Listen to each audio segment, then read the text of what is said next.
мен сунушум эле бар да. Мына трансформация боюнча. Вообще трансформацияны биз мындай Минсельхоздун эле мындай маселеси деп карап атабыз да. На самом деле андай эмес да. Трансформация жердин трансформациялоо маселеси бул системдүү маселе. Бул бүт тармактар менен байланышта чечилиш керек. Социалдык, экономикалык, промышленность жана башка тармактар менен байланышта чечилиш керек. Булар өздөрү чече албайт муну. Ошондуктан азыр ошол да. Анан мен мындай дегим келет да, мун 18-кылымда өзүңөр билесиңер, шаардык транспорт бул атараба болгон.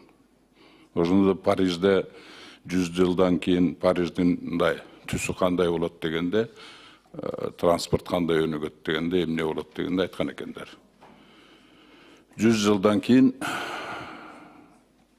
Париждин көчөлөрү аттын богуна толуп жашоого мүмкүн эмес болуп калат деп. Мындайча айтканда, ошол позициядан да. Бирок биз мындай кылыш керек да, бул трансформацияны башка жакты караганда, вообще жалпы системдүү өнүгүүдүн алкагында карашыбыз керек бул ошол нерселерди. Жана сиз атап кеттиңиздер, ошого мен айтам да, бүт любой проблеманы карап атабыз, барып туруп эле система жоктукка келип атат да. Системный подход да жоктукка келип атат. Ошого мен мына Бакыт Төрөбаевичке эмеге суроо бергим келет да. Эмеден жанагы стратегиялык пландоодон эмнеге баш тартып атасыңар? Эмнеге максатка ылайыксыз деп корутунду берип атасыңар? Кайсы максатка ылайыксыз? Системный подход. Вот, анан кийин ошол как раз стратегиялык эмеде пландоодо, закондо. Ошондо бүт бар системдүү каралган. Кантип кайсы тармактар жалпы кандай стратегиялык пландоо кантип түзүлүш керек. Ошонун ичинде развитие территории деген отдельный главасы бар. Ошондо конкретный жазылган кантип эмнени жасаш керек. Эгер стратегиялык пландоодо азыр ишке ашыра турган болсо, жеңил болбой беле өкмөткө иштегенге. Наоборот, ошо окшогон нерсе системдүү чечилет эле го. Ошондо моундай берде болуп аткан суроолор, маселелер жаралбайт эле да. Мен ошону айткым келет да. Мен азыр дагы бир жолу дайым ушундай проблема болгондо, мына бүт проблема бир эле берде эмес, башка проблемалар дагы. Мана Ысык-Көлдөгү өзүңөр жакшы билесиз, Саркындуу суулар сүйлөгөндө дагы. Башка проблемалардан жанагы көчмө жыйындарга барганда, элдин бүт барды айткан проблемасы системанын жоктугунда болуп атат.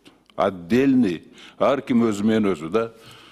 Рак, щука дагы эле лебедь. Ошолда бүт бар жокто ошондой. Ошону көңүлгө алып койсоңуздар. Бактыр Кешич, мен сизден суранып кетем. Президент менен тез-тез жолугуп турасыздар сиздер. Айтып коюңуздар. Ушул стратегиялык пландоо, законду максатка ылайыксыз деп уят болбой, кабыл алганга кол кабыш кылыңыздар.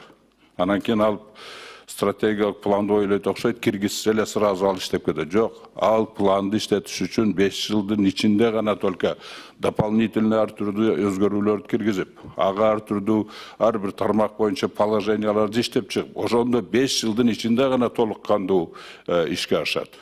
Понимаете? Ошондуктан анан коркуштун кереги жок. Азыр киргизиш керек да, ошонун үстүнөн иштеш керек. Ал пландоо болбосо баарыбыз тупикке барабыз. Мына азыр мындан кийин жанагы эмнде карайбыз. Ошондуктан 30 жылдан бери 6 миллиард карыз алып, инвестиция каяка кетип атканын билбейбиз.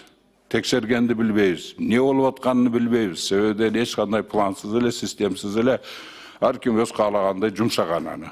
Жыйынтыгы жок. Азыр эми уголовный дело козгоп, бирини бири камап, ошону менен алек болуп атабыз.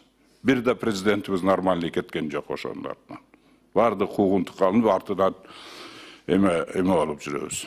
Ошондуктан Бактыр Кешич, сиз ушуну президентке жеткирип койсоңуз, мен ойлойм азыр президенттин эмелерде өкүлдөрү угуп атса керек мени, президенттин аппараттагылар. Ушуну көңүлгө алып койсоңуздар. Бул ушундай да. Анан эми мына Mınanda men ötkönde plan desem, onday plan beriptir. Dolboru işke aşırı planı dep beriptir da. Men dağını aytıp koyayım, men sizler düşünüp duram. Paka bir plan tüzüştün bir dokumenti bolboso, zakonu bolboso, planды hiç kısan tüzüp albaysыңар. Бұл план емес түзіп келгеніңерші. Это набор добрых пожеланий, да? Мындайча айтканда, жақсы ниеттердің топтамы да бұл. Андай қылабыз деген эле. Бұл план емес вообще. Анан мана стратегиялык пландоодо өткөрбөгөндө мен эконом мындай деп негиздеп атат да. Бизде дейт стратегиялык башкаруу жөнүндө дейт указ бар дейт. Ошондуктан стратегиялык пландоо жөнүндө мыйзам керек эмес деп атат. Мен ошого мен сиздерге эме кылып суроо бергим келет да, мына пландоодо планыңарды ушул стратегиялык башкаруунун негизинде түзүп келдиңерби? Кайсы документ негизинде түздүңөр? Ким жооп берет? Onu kim жазды onu? Сиздер жаздыңарды, жесилерби? Кайсы документти негизинде түздүңөр да ушул? Кайсы документти руководство этсет, жетекчиликке алып шуну түздүңөр?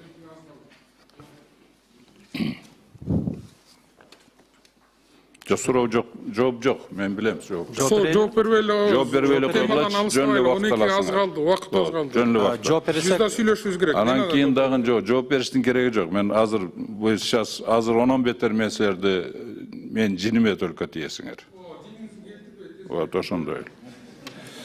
Ошондуктан мындай, анан мындай да Бактыргеш, могу стратегиялык башкаруу жөнүндө указды алдыңызды окудуңуз беле? Окуган эмес. Ошону алыңыз дагы, анан кийин ушул эки проектке план түзүп көрүңүзчү ошонун негизинде. Түзө албайсыз.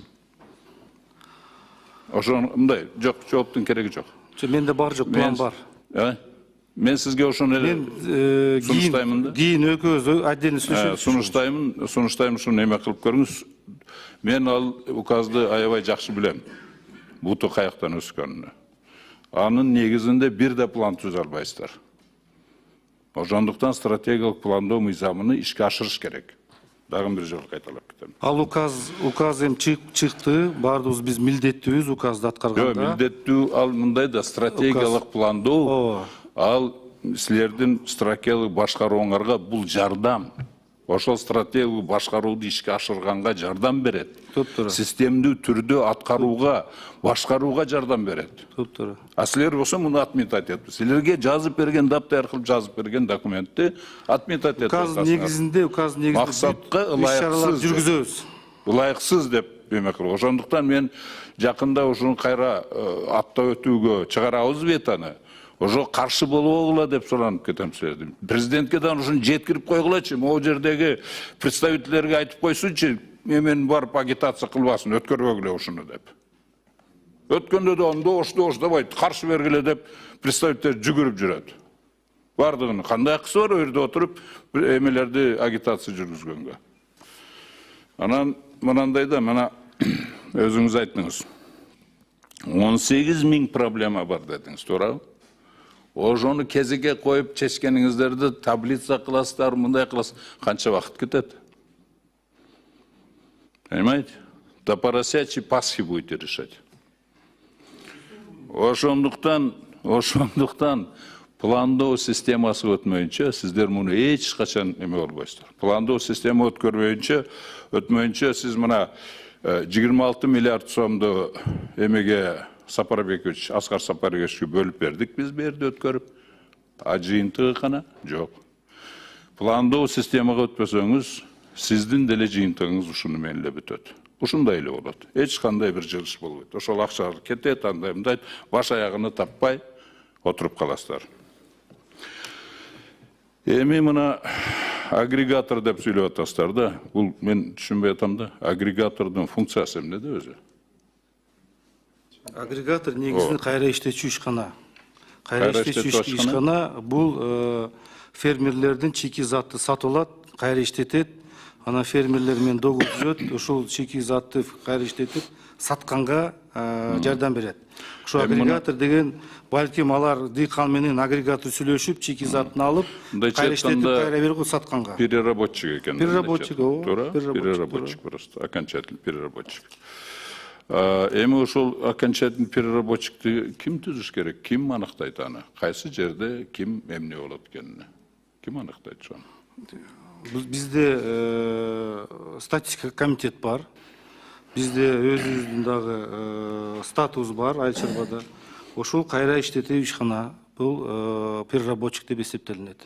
Бир чеки заттын номенклатура алгандан кийин кайра зат переработка болгондон кийин башка товар чыгат. Хорошо, Бактыргеч, вакытыбыз аз болуп атат, 12 болуп атат. Берде мындай да, кайра эле пландоо системасы келип атабыз. Пока мы не научим составлять план развития конкретной отрасли и план развития территории, барды биргеликте эме кылганда, сиздер эч качан агрегатор да түзө албайсыздар, эчтеке болбойт.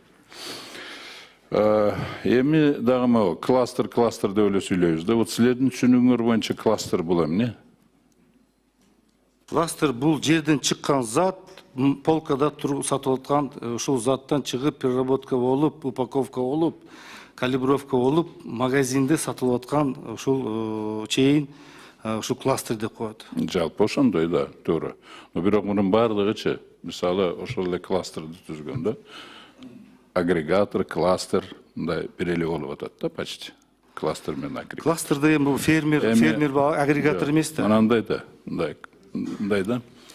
Муну, чтобы силердин азыркы мына Аскарбек Сапарбекович түзгөн кластерлер, булар просто технологические, причем аффилированная технологическая цепочка, да. Жөн эле отдельный бир аффилированный компаниялардын бизнеси өкмөттүн гарантиясы менен келген акча менен иштетип атат. Ошону менен колдонуп. А кластерди мынау түзгөндө межотраслевой баланстын негизинде түзгөндө, мисалы, мынау азык-түлүк коопсуздук программасын түзгөндө, планды түзгөндө, межотраслевой баланстын негизинде түзгөндө, ошондо баардыгы бири менен бири байланыштуу, по вертикали, по горизонтали байланыштуу болот да, өзү менен өзү системный кластер түзүлөт. Отдельный проекты дагы ошол межотраслевой баланс менен жасаш керек. Же болбосо там дагы бир эме бар,